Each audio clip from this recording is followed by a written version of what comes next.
Assalamualaikum warahmatullahi wabarakatuh. Di sini saya akan menjelaskan tentang akhlak sosial. Yang pertama yaitu pandangan Islam tentang kehidupan sosial. Islam mengajarkan agar setiap muslim menjalin persaudaraan dan kebaikan dengan sesama seperti dengan tetangga maupun anggota masyarakat lainnya. Nah, masing-masing dengan memelihara dengan kehormatan baik dengan sesama muslim maupun dengan non-muslim. Dalam berhubungan ketetanggaan, bahkan Islam memberikan perhatian sampai ke area 40 rumah yang dikategorikan sebagai tetangga yang harus dipelihara hak-haknya. Nah, kehidupan sosial menurut Islam dengan penetapannya yang dimaksudkan untuk menjamin panca hak asasi manusia serta undang-undangnya yang meliputi pengayoman masyarakat. Salah satu corak sosial yang memerangi kemiskinan, kesakitan, kebodohan, dan ketakutan dan kehinaan. Kehidupan sosial menurut Islam memberikan taraf kehidupan yang tinggi kepada seluruh manusia di dalam masyarakat, sebagaimana kita maklumi bahwa yang dimaksudkan dalam pengertian kebutuhan-kebutuhan pokok bukanlah hanya makanan dan minuman, ialah rumah kediaman, nafkah keluarga untuk selama setahun penuh, kendaraan atau pengangkutan, juga senjata, kitab-kitab yang berisi ilmu pengetahuan dan perkakas untuk bekerja. Oleh sebab itu, barang siapa yang memiliki barang-barang yang dianggap sebagai kebutuhan pokok di atas, belumlah dianggap kaya yang diwajibkan mengeluarkan zakat.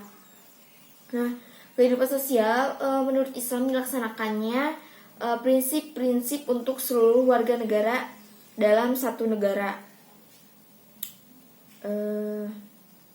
Kemudian hak-hak yang diberikan kepada tiap-tiap warga negara itu adalah merata secara umum, tidak seorang pun dapat dikecualikan. Kemudian pengayoman masyarakat di dalam negara Islam yang waktu itu di bawah pimpinan Khalifah Umar bin Khattab, tidak ada perbedaan sama sekali antar penduduk yang beragama Islam atau yang bukan Islam, seluruhnya merata. Kemudian yaitu ada masyarakat dambaan Islam. Yang pertama, tauhidullah, artinya setiap individu yang merasa menjadi anggota masyarakat Islam semestinya mendasarkan hidupnya pada prinsip tauhid, mengesahkan Allah dan tercermin dalam seluruh sisi kehidupannya. Yang kedua yaitu ukhuwah Islamiyah. Lebih jauh, Islam mengajarkan berbeda bangsa, berbeda kulit, berbeda bahasa, dan berbeda budaya diupayakan untuk saling mengenal dan memperkaya batin masing-masing. Yang ketiga yaitu persamaan dan kesamaan. Perasaan ini akan membutuhkan persamaan dan kebersamaan, menumbuhkan kesetiakawanan yang bersumber dari kedalaman lubuk hati yang diteduhi iman. Yang keempat yaitu musyawarah dan tasamu. Seorang mukmin tidak bakalan merasa benar sendiri.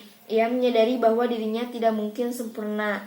Ia akan senantiasa mencari kebenaran serta mempertimbangkan nasihat dan pendapat orang lain. Kemudian yang kelima yaitu istiqomah. Lurus terus, maksudnya setiap muslim akan tetap memegang dan memperjuangkan kebenaran yang datang dari Allah. Yang keenam yaitu jihad dan amal soleh. Jihad mengandung arti bekerja dengan kesungguhan hati, berusaha mencapai hasil yang sebaik-baiknya. Kemudian yaitu toleransi inter dan antar umat beragama Islam. Kata toleransi berasal dari bahasa Arab, yaitu tasamuh, yang berarti sikap yang baik, yang berlapang dada terhadap perbedaan-perbedaan dengan orang lain yang tidak sesuai dengan pendirian dan keyakinan, di mana seseorang menghargai atau menghormati setiap tindakan yang orang lain lakukan. Kaidah toleransi dalam Islam berasal dari ayat Al-Quran, la ikroha fi al-din, yang berarti tidak ada paksaan dalam agama. Toleransi mengarah kepada sikap terbuka dan mau mengakui adanya berbagai macam perbedaan.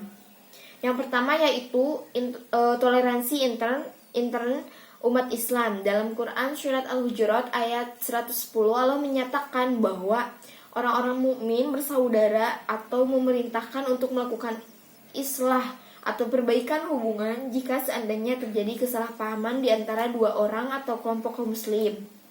Toleransi atau tasamu intern umat Islam berarti berpegang teguh pada pendapat sendiri, akan tetapi berkenan mengerti pendapat saudaranya sesama muslim.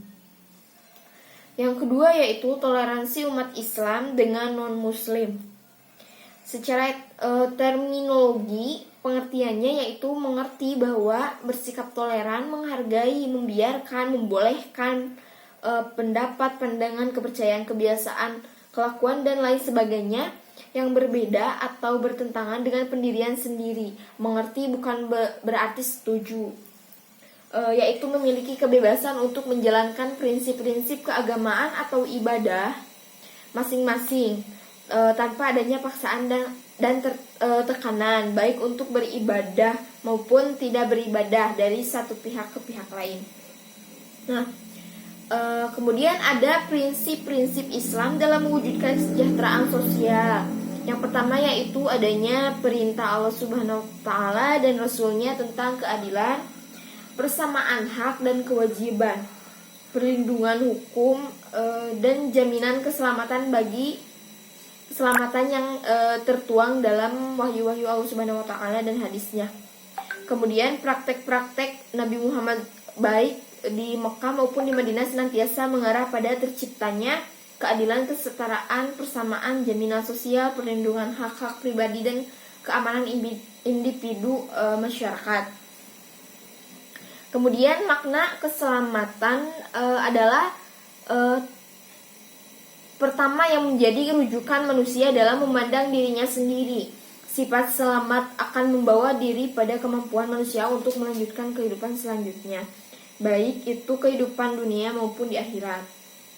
Yang keempat yaitu makna kedamaian merupakan kelanjutan dari makna keselamatan. Dalam keadaan ini, manusia diharapkan selalu berdamai dengan manusia lain agar tidak terjadi tindakan saling memusnahkan atau pembunuhan.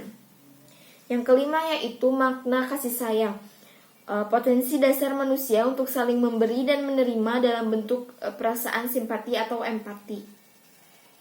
Yang keenam yaitu makna terakhir adalah kepatuhan merupakan inti ajaran yang diturunkan Allah kepada umat manusia. Jenis kepatuhan ini menandakan bahwa manusia tidak bisa berlaku semaunya sendiri tanpa sebuah arahan yang jelas dari pemimpin. Dalam